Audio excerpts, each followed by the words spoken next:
هەرچەندە لە ئێستادا جیهان سەرقاڵی کۆنتڕۆڵکردنی پەتای کۆرۆنایە، بەڵام قوربانیانی مەلاریاش لە هەڵکشاندایە، بەتایبەت لە وڵاتە هەژارنشینەکاندا.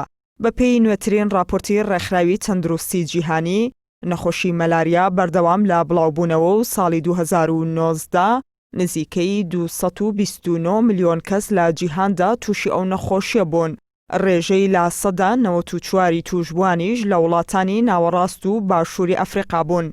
هەر لە ساڵی ڕابردوودا 409,000 کەس بە پەتاکە گیانیان لەدەستداوە. بۆ منداڵی خوار تەمەن 5 ساڵیش مەلاریا زیاتر کوشندەیە. بە جۆرێک ساڵی ڕابردوو 240,000 منداڵ بەو نەخۆشیە گیانیان لەدەستداوە. ڕێکخراوی تەندروستی جیهانی باسی لەوەش کردووە ئامارەکانی مەلاریا بە دڵنیاییەوە لە ساڵی 2020دا بەرزتر دەبێتەوە. پێدرۆ ئەلۆنزۆ بەڕێوەبەری بەرنامەی مەلاریا لە ڕێکخراوی تەندروستی جیهانی ڕایگەیاندووە بەهۆی ڕێکارەکانی کۆرۆناوە خزمەتگوزاریەکان بۆ ڕوبەڕووبوونەوەی مەلاریا پەکیان کەوتووە و کەمی بودجەی تەرخانکراویش بۆ کۆنتڕۆڵکردن و لەناوبردنی نەخۆشیەکەش هێندەی تر ئەرکی ئەوانی قورستر کردووە.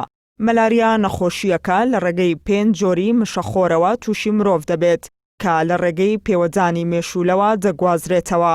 ئەم نەخۆشیە مێژوویەکی دێرینی هەیە، بەڵام لە سەدەی 20ەمدا زیاتر بڵاو بۆتەوە کە بەو هۆیەوە لە نێوان 150 بۆ 300 ملیۆن کەس گیانیان لەدەستداوە.